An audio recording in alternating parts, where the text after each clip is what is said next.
Hello, welcome to Scrap Time. My name's Christine, and this video is part of the Inky Backgrounds series, and we are going to be using gesso on some of those backgrounds that we don't like. So we've done a few backgrounds already. We're getting through the course, and I have a few that I'm not fond of, and I kept telling you to put them aside, and this is why. By adding a layer of gesso, it takes down the color, and now I have this really pretty background that I can continue to do more stuff on top of it. So I'm going to show you the magic. So I'm going to use this green one. This was Distress Oxides. It works great with sprays. This one was some of the spray stains that I did.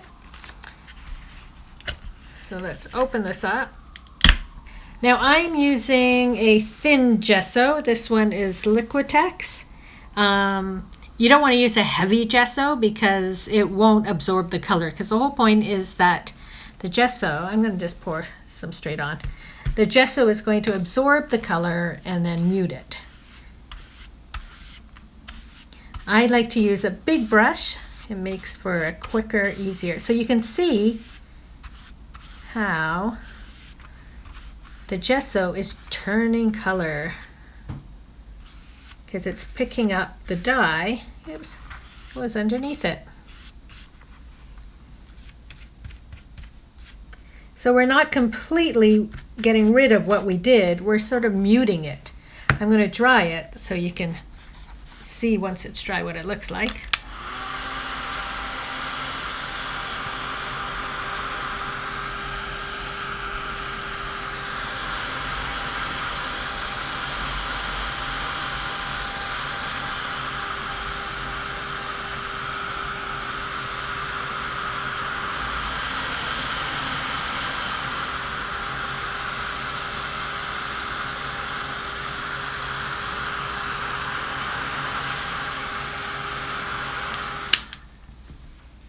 So it's fairly dry, but you can see now that it's very muted. You can still see some of the blues and greens, a little bit of the orange, but now we have a surface once again that we can continue to work on and add more color in that. And that really bold green blue blob is now gone. So we've saved that background.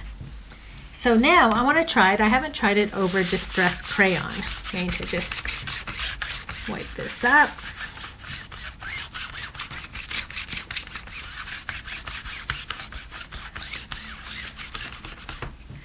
Okay, so I wasn't very fond of this. As I mentioned when I did the video, I don't like all the texture in that, and I find the colors to be very bold. And so I'm going to just try putting a bit of paint over it. I still have a bit of green on my brush, but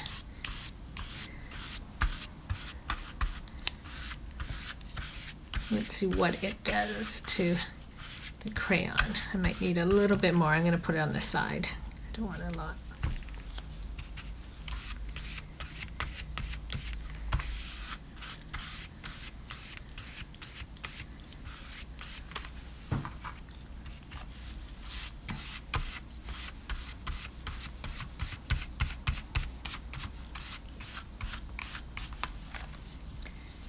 So I'll dry it so we can see how much of the color comes through.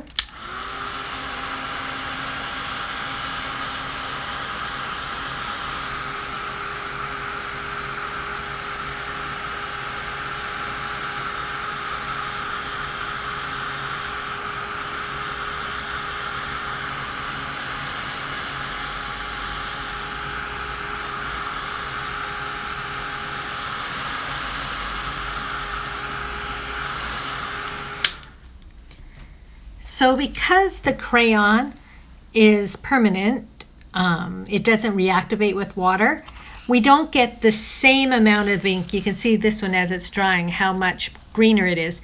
We're not getting the same amount of color through, but because it's a thin gesso, we are getting some of that orange and yellow through.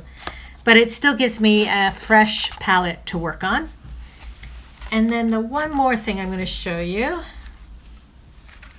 is I have this other one I also don't like. But if you didn't want to full on do cover the whole thing, if you're like, oh, there's only a part of it I don't like, it's not that bad, I just want to show you I have a stencil here. Now if you're doing this technique, you might want a bit thicker gesso because this one's very thin. You can see when I'm doing it this way how thin it is. But you can just cover it in areas with a stencil and it sort of hides the parts you don't like. It's sort of, now the stencil is coming to the forefront and that really purpley background is sort of starting to be the background. We're now building on it. So if you didn't want to fully cover it, you can just go over it with a stencil and some gesso and you can alter the way it looks and make it brighter. So that is my trick. So now get out all those backgrounds you've done that you aren't completely happy with and either cover them in gesso all the way or just do it with a stencil, and you will be surprised what you come up with, and you'll have another background that you will be happy with once again and you can continue to work on. Thanks for watching. Be sure to give our video a thumbs up and subscribe to Scrap Time videos on YouTube. And for more Inky backgrounds, be sure to check out the Inky Background playlist.